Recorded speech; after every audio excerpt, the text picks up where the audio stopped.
నమస్కారం, NS news కి స్వాగతం. నా పేరు ఉషా. ముందుగా ముఖ్యాంశాలు. బంగారుపాలెం మండల కేంద్రంలోని మామిడికాయల మండిలో మామిడి ధర సాధనకై ఈ నెల 15వ తేదీ జరిగే మామిడి రైతుల సదస్సును విజయవంతం చేయాలని మామిడికాయల మండి ఆవరణలో పాత్రికేయుల సమావేశంలో ఉమ్మడి చిత్తూరు జిల్లా రైతులకు, మామిడి రైతు సంఘ నాయకులకు విజ్ఞప్తి చేశారు.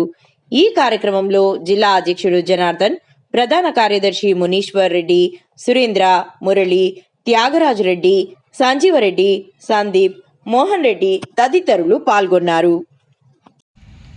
నా పేరు జనార్దన్, మామిడి రైతు సంఘ ఉమ్మడి జిల్లా అధ్యక్షుడు, మునీశ్వర్ రెడ్డి జిల్లా జనరల్ సెక్రటరీ, అదే Surendra working president, Sanjeev Reddy treasurer, ఇంకా మురళి, సందీప్, త్యాగరాజు రెడ్డి, మోహన్ రెడ్డి వీళ్ళందరూ కూడా రైతు సంఘం సంబంధించి నాయకులు. ఈరోజు ప్రధానంగా బంగారుపాలెంలో ఈ పత్రికా మీడియా సమావేశం ఏర్పాటు చేయడానికి కారణం, ఈ నెల 15వ తేదీన బంగారుపాలెం మార్కెట్ యార్డ్లో ఒక మామిడి రైతుల ఆక్రందన సభ అనేది ఇక్కడ జరగబోతోంది. ఈ ఆక్రందన సభ ఉద్దేశం, గత 4 నెలలుగా ఉమ్మడి చిత్తూరు జిల్లాలో 50,000 మంది రైతాంగం ఈరోజు ఫ్యాక్టరీలకి, ర్యాంపులకి తోతాపురి మామిడికి తోలి ఇప్పటిదాకా బిల్లులు లేక చాలా దీనావస్థలో, చాలా గడ్డు పరిస్థితి ఎదుర్కొంటున్నారు. రాష్ట్ర ప్రభుత్వం జూన్ మొదటి వారంలో మామిడి రైతులు, అదేవిధంగా ఇద్దరు ఎమ్మెల్యేలు గుజ్జు యజమానులతో సంయుక్త సమావేశం ఏర్పాటు చేసి 8+4కి ఒప్పించారు. 8 రూపాయలు అనేది ఫ్యాక్టరీల వల్ల 4 రూపాయలు అనేది ప్రభుత్వం సబ్సిడీ ఇస్తుందని చెప్పి ఆ రోజు గవర్నమెంట్ ఇద్దరు జిల్లా కలెక్టర్లు సమక్షంలో హామీ ఇచ్చి ఒక రిటర్న్గా మనకు లిఖితపూర్వకంగా కూడా ఉత్తర్వు ఇవ్వడం జరిగింది.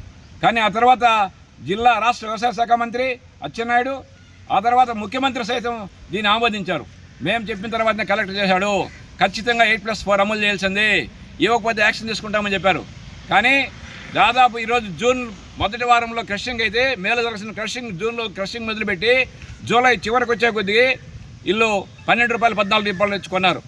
అదే జూన్ మొదటి వారంలో మేము ఇచ్చేది 5-6 అని చెప్పి ఆ రోజు నుండి వాళ్ళు పత్రికాముఖంగా ప్రకటిస్తూ వస్తున్నారు.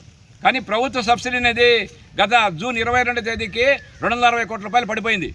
కేంద్ర ప్రభుత్వం కూడా 1090 లెక్కన 1,00,000 టన్నులకి 100 కోట్ల రూపాయలు ఇచ్చింది. కానీ ఆ డబ్బులు కూడా ఇదో రేపు ఇల్లండి అని చెప్పి రాష్ట్ర ప్రభుత్వం, కలెక్టర్ గారు కూడా వాయిదా చేస్తున్నారు. ఈరోజు రైతులు చాలా దారుణమైన పరిస్థితి ఉన్నారు. ఫ్యాక్టరీలలో గట్టిగా ఈరోజు మా దగ్గర గుజ్జు ఆగిపోయిందన్నారు. కానీ నిన్న వచ్చిన విశ్వసనీయ సమాచారం ప్రకారం గుజ్జు ఫ్యాక్టరీలో ఎక్కడా గుజ్జు లేదు, గుజ్జంతా అమ్మేసుకున్నారు. ఈ ఎమ్మెల్యేలు, ఇక్కడ ఉన్న ప్రభుత్వ అధికారులు చెప్పేటంతా కూడా బూటకము, మేము గుజ్జు అమ్మనేమో, మీకు డబ్బులు ఇస్తే తప్ప చేయనేమన్నారు. ఈరోజు గుజ్జు అమ్మేశారు. కాబట్టి వాళ్ళు ఏమో వ్యాపారం చేసుకుంటున్నారు, రైతులకు మాత్రం డబ్బులు మాత్రం వేయలేదు. కాబట్టి రైతులు చాలా దారుణమైన దినావస్థలు ఉన్నారు. రైతుల యొక్క ఆందోళన మనం తెలియజేయాలా, ఎవరెవరికి ఎంత ఇచ్చారు, ఎవరెవరికి ఎంత ఇవ్వలేదు, సబ్సిడీ ఎవరికి పడింది, ఎవరికి పడలేదు, అన్ని విషయాల మీద కూలంగా చర్చించి ఈ రాష్ట్ర ప్రభుత్వానికి నివేదిక ఇవ్వడానికి బంగారుపాలెంలో రైతుల ఆక్రందన సభ జరుగుతోంది. 15వ తేదీ ఈ సభకి అన్ని రాజకీయ పార్టీలు పిలుస్తున్నాం. అధికార పార్టీనే కాదు, ప్రతిపక్ష పార్టీలు కూడా, రైతు సంఘ నాయకులు కూడా ఇక్కడ చర్చించి భవిష్యత్ కార్యక్రమం అనేది ఆ రోజు ప్లాన్ చేస్తాం. ఈ బంగారుపాలెం మార్కెట్ జరిగేటువంటి ఈ సమావేశాన్ని, ఈ ఆక్రందన సభని జయప్రదం చేయాల్సిందిగా మీ అందరికీ విజ్ఞప్తి చేస్తున్నాం.